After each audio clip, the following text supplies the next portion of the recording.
Hot glue gun gods, save us now. I'm Anna Rumor with Pop Culture. And I'm Nick Valdez from comicbook.com. And this is Dragged, where we offer our unfiltered opinions of RuPaul's Drag Race, because it's time to enter the house of Ru. This week we're going in on the 5th episode of RuPaul's Drag Race Season 15. It is time to see if the girlies can sew. Nick, what'd you think of this week's design challenge? Oh, I don't know what it is about this week, but it finally feels like we're in a season of Drag Race. Yes. You know, things have slowed down. You know, we're finally getting to know these queens. Like, maybe it did take getting to, like, a normal size group, right? Like, 14. Yeah. We get right into it with by going through the most fundamental aspects of RuPaul's Drag Race. We go to visit to the library. The library is open!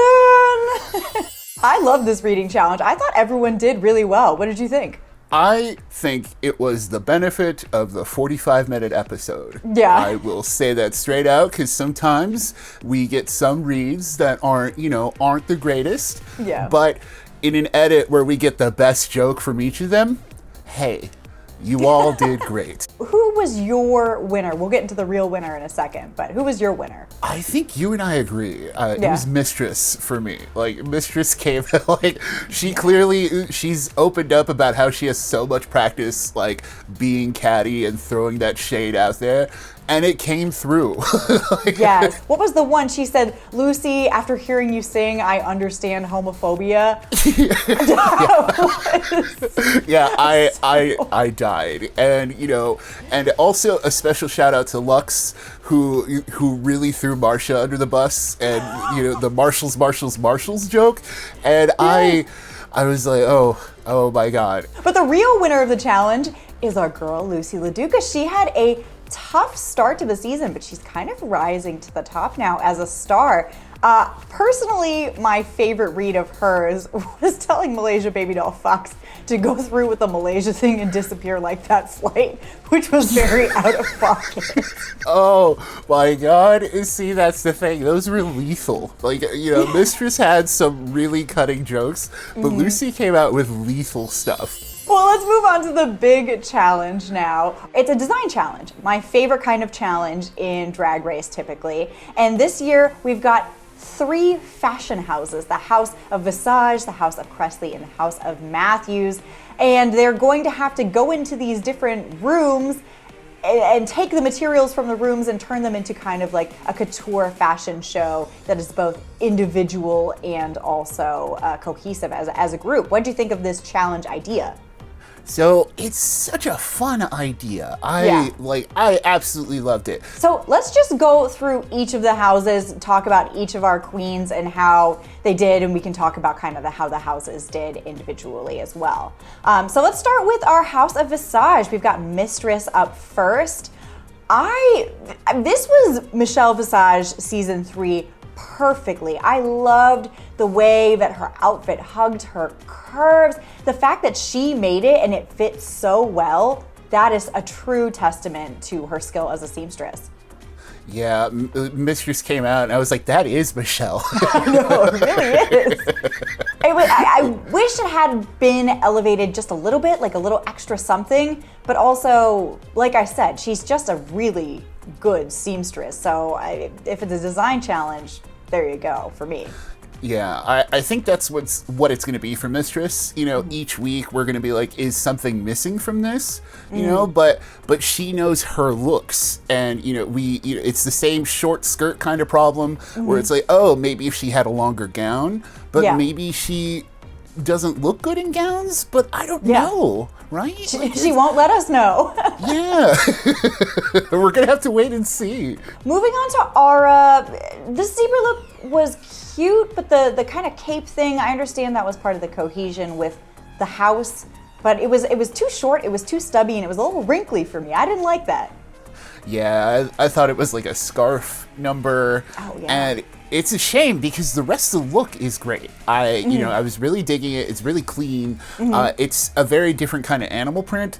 So that's kind of my only thing. Maybe it doesn't go with like the rest of the group. Right, but right. you know, but that little scarf cape number was so distracting in that sense, where it was like, oh, okay, it doesn't matter. It felt very much like an afterthought. I was like, we don't have a steamer in here? Like, what is that? I don't know. But, you know, mid. But you know what? Luckily enough, Amethyst was up next because she walks out in this gold mess, which is... Oof. She can't sew. We watched this throughout the episode. She can't sew. In my opinion, and maybe I'm being a little mean, there is no excuse for not being able to sew a little bit before you go on Drag Race. Take one class. You know what's gonna come up. Yeah, at least learn the fundamentals, like at least know how to like thread the needle and put something together, because we're in season 15 already. Yeah. These girls and queens know what they're getting into with this. What did you think of what she eventually came up with? The best, like the less said the better in this case. You know? it was like it was like, oh, she was stuck in her living room and you know she needed to go out for the night and just put something, like put a pillowcase, you know, like put it on her and then like draped the curtain over her. It was very like, I needed to make her look in 5 minutes kind of deal, and it was not working at all. It was not. The gray purple thing, that's not even like, or the gray thing, that's not even bringing that into it, right? Like the fur monster from under the sink. Like, what was going on with that? She cleaned out her dryer. She took the lint with her on the stage. She's being fire safety conscious, so we have to stand that. And luckily she came right before Spice, because Spice comes out in this zebra print thing that is very much, look at me, I've got a cute tiny little body for me. Yeah, very 90s nightclub look, you know, and you know, it's fine. Mm-hmm. But also, at least it's not, you know, Goosebumps, here's the gray monster from, you know, from the dryer. Exactly. If Amethyst hadn't been in the group, I think Spice would have been in a little bit of trouble, maybe. It looked okay constructed, but it was also the literal least amount of sewing that you could possibly put into a sewing challenge. And I didn't feel like it was super cohesive with the rest of the group. Yeah, especially when you get Lux, who comes after, and with like the most gorgeous look, she absolutely killed it. What a look. What a queen. Let's move on to the House of Kressley next. That was a little bit of a disconnect for both of us at the beginning. But we start off with Robin, and I actually really liked this leather plaid moment. Yes. I know this is divisive. I liked the weird marbles shoulder piece. I thought it was cool. Yeah, I did too. It also, you know, it does go with the very couch aesthetic that a lot of them were working with, unfortunately, in this situation. Like I've seen couches with like the little gems on the side of it, you know, and together with like the asymmetrical look, like it just works. Like it works with Robin specifically. Yeah, unlike Jax, who came out in this kind of ill-fitted tribute to Heather's with a orange mullet.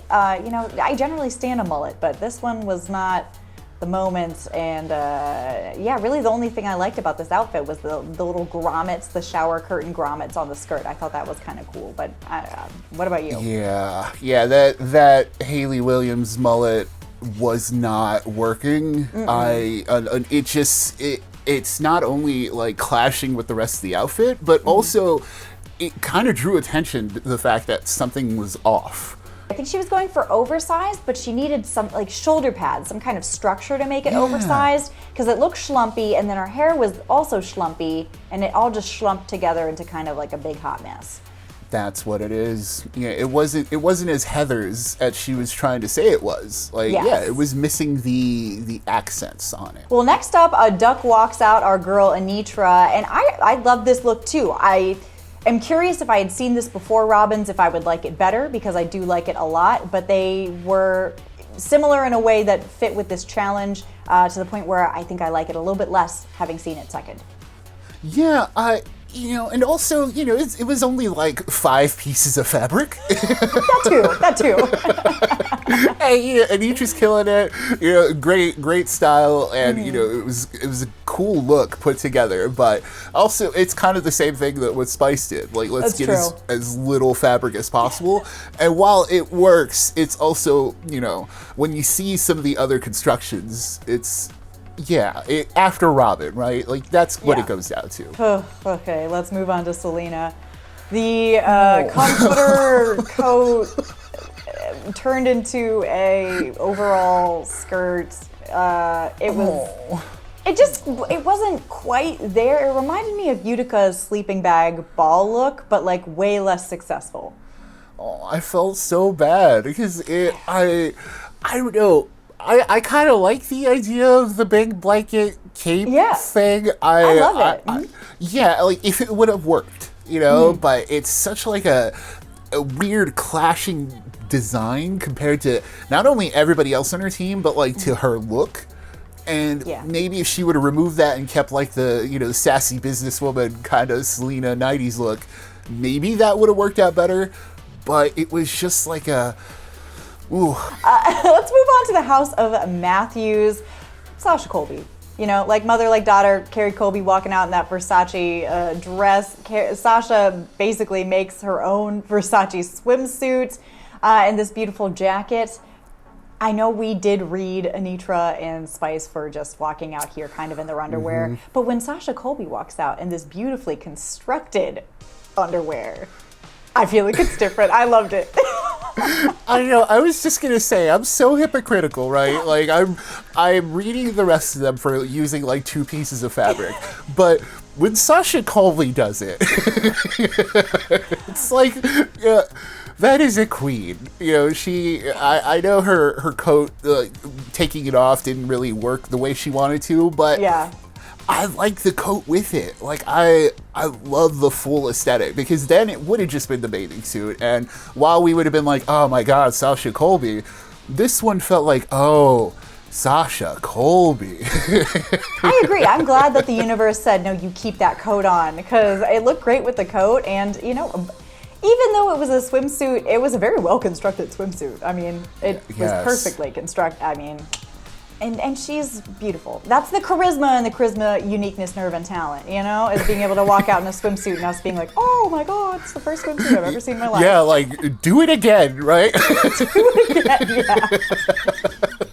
Speaking of not doing it again, though, I know I was hyping up Lucy. Oh no. What is this? Pantsuit clashing. This is not pattern mixing, Mama. I don't know what this is. She is going to, like, the HOA meeting in Palm Springs. I hated this. Oh my God. I was also going to say disco wine mom. Like, it was... I was like, she's ready to party. It's the wrong decade. I like the pants. That's the tough thing. The pants are cool. Putting the pants with literally anything else would have been amazing. This, and it was well constructed, but it was ugly. I don't know. The top and the pants together were ugly. It was the top that ruined it. I don't know what it is. Like, I really love the pants. I love the wig. I love everything else about it. It was the top. And it's the same thing as Jax, is when one thing is so wrong, it kind of makes you look at the rest of it going, oh, this isn't working at all. Next up, we've got Malaysia, who her entire storyline this episode has been, I've never sewed anything in my life. I'm not telling any of these people that I can't sew, but here we are, and I can't. She walks out looking stunning. I love this. Yeah, I know she says it was the first time she actually sewed, but part of me is like, is it a conspiracy? Liza Minnelli. You see, to kill it so well, like it was, and not only that, like the look is just like unique compared to the rest of them. It was a full, I'm ready to go out in this outfit kind of look, like just, and the shower curtain cape thing, that it was getting made fun of in the workroom, but like on the complete package, wow. And it's not a white gown, so looks so beautiful in literally any other color. in any other silhouette. I barely recognized her in a good way. Now, next up we've got Marsha Cubed. She comes out, and let me be controversial here. This was my favorite look of Marsha's so far. She looked beautiful. No, I totally agree. So I don't think it's a very controversial opinion. Okay, good. Compared to what she's brought on the runway so far, this was the most complete look, and she had her face painted, it was like the full, she's really coming into, I don't know, her own. I would say I want more of this Marsha and less of the Marshalls, I agree. She needs to lean in harder, and I hope she does, kind of into this 60s Barbie aesthetic, because it really, really works for her. She looked so beautiful. The silhouette on her, the hair, the makeup, it all looked really beautiful. She could almost kind of become a less unhinged Trixie Mattel aesthetic, And there's nothing wrong with that. I love Trixie, yeah. But she's painting for the back row. Marsha was barely painting for right in front of her, so. We come down to the judging, and for the tops of the evening, no surprise, we've got Luxx, Robin, and Sasha. Felt very good to see Robin up there actually getting critiqued for the first time this season. Yes. When it came down to it, it was Luxx that took home the win. Do you agree? I do agree, especially when compared to the rest of Visage. Maybe across the board, it's tougher because, I did really, really like Malaysia's, but I do agree with it though. Luxx absolutely killed it. She's had, what an episode she's had, Yeah. Malaysia got a special little nod. That was, yes. What was it? She wasn't fully in the top, but she got a special little atta girl, which I liked too. So I don't, they brought her extra in to be good for you. You can't sew, allegedly. And the bottoms, I thought were pretty right on too. We had Amethyst, Jax, and Selena. Those would be my three too. And then we come down to our final lip sync, which we've got Amethyst versus Selena to Queen by the Janelle Monáe. And what did you think of this? Because I thought Selena killed it. Oh, I loved 100% commitment. Even when she did the cartwheel, that was kind of did she mean to kind of, I don't know if she meant to fall, but she played into it. And the skirt dropping, the cape dropping thing, did that happen on accident, or was that part of her routine? I don't know, but I was in love. I agree. I was I don't really know if any of this is planned or if your outfit is literally falling off your body, but man, you're playing it off really well. And it was half camp, half clubbing, and I really liked it. I felt like Amethyst had kind of given up. It was her fourth time on the bottom, or third time. Yes, it was her third. She's been in the bottom all these episodes so far. And and she kind of, you could tell she gave up already. It was just let's get this formality over with, and unfortunately, she does get sent home at the end of the day, which, third time is unfortunately not the charm for her. She, but when you compare to Selena, who's, really giving you everything, and it was just there's no comparison. Not at all. I agree. And, Amethyst, like you said, she just felt defeated. It was her time to go home. Very talented queen. Her tan mom was great. She did well at Snatch Game, and that's a tribute to something. Come back when you can sew. Next week, we have the Golden Gal Girl Groups Challenge, which I am so excited for. I have been waiting for a really big Golden Girls parody acting kind of singing challenge. So this is going to be really fun for me. Yeah, I'm hoping. I can't wait to see all the old lady looks. That's going to be fun. Yeah, what are we going to do with that? I'm curious. I don't know. But we'll have to all wait and see it together. And then you can tune in every week. We've got our drag race opinions here on Drag. So until then, we will see ya.